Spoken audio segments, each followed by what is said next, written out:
ಮುಖ್ಯಮಂತ್ರಿಗಳಿಗೆ, ಮಾನ್ಯ ಸಿದ್ದರಾಮಯ್ಯನವರೇ ನೀವು ರಾಜ್ಯದ ಮುಖ್ಯಮಂತ್ರಿಗಳು, ಈ ಒಳ ಮೀಸಲಾತಿ ವಿಚಾರದಲ್ಲಿ ಒಂದು ದೃಢ ನಿರ್ಧಾರವನ್ನು ತಾವು ತೆಗೆದುಕೊಳ್ಬೇಕಾಗ್ತದೆ. SC ಸಮುದಾಯದ ಏನು 101 ಜಾತಿಗಳಿದ್ದಾವೆ, ಯಾವುದೇ ಜಾತಿಗೆ ಅನ್ಯಾಯ ಆಗಬಾರ್ದು. 101 ಜಾತಿಗಳು, ಯಾವುದೇ ಜಾತಿಗಳಿಗೆ ಅನ್ಯಾಯ ಆಗಬಾರ್ದು. ನೀವು ತೆಗೆದುಕೊಳ್ತಕ್ಕಂಥ ತೀರ್ಮಾನ ನಾಳೆ ಯಾವುದೇ ಇತರ ಜಾತಿಗಳು SC ಸಮುದಾಯಗಳು ಬಂದು ಬೀದಿಗಿಳಿದು ಹೋರಾಟ ಮಾಡಬಾರ್ದು, ಅಂಥ ಪರಿಸ್ಥಿತಿಗೆ ತಳ್ಳಬಾರ್ದು. ಆ ರೀತಿ ಎಲ್ಲ ವಿಚಾರಗಳನ್ನು ವಿಮರ್ಶೆ ಮಾಡಿ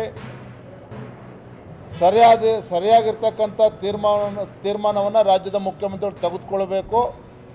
ನಾನು ಮತ್ತೆ ಪುನರುಚ್ಚಾರ ಮಾಡ್ತೇನೆ, SC ಸಮುದಾಯದ ಯಾವುದೇ ಒಂದು 101 ಜಾತಿಗಳಿದ್ದಾವೆ, ಯಾವುದೇ ಜಾತಿಗಳಿಗೆ ಅನ್ಯಾಯ ಆಗದ ರೀತಿಯಲ್ಲಿ ಒಂದು ನಿರ್ಣಯವನ್ನು ಗೌರವಾನ್ವಿತ ಮುಖ್ಯಮಂತ್ರಿಗಳು ಮಾಡಬೇಕು ಅಂತೇಳಿ ತಮ್ಮ ಮೂಲಕ ನಾನು ವಿನಂತಿಯನ್ನು ಮಾಡ್ತಾ ಇದ್ದೇನೆ.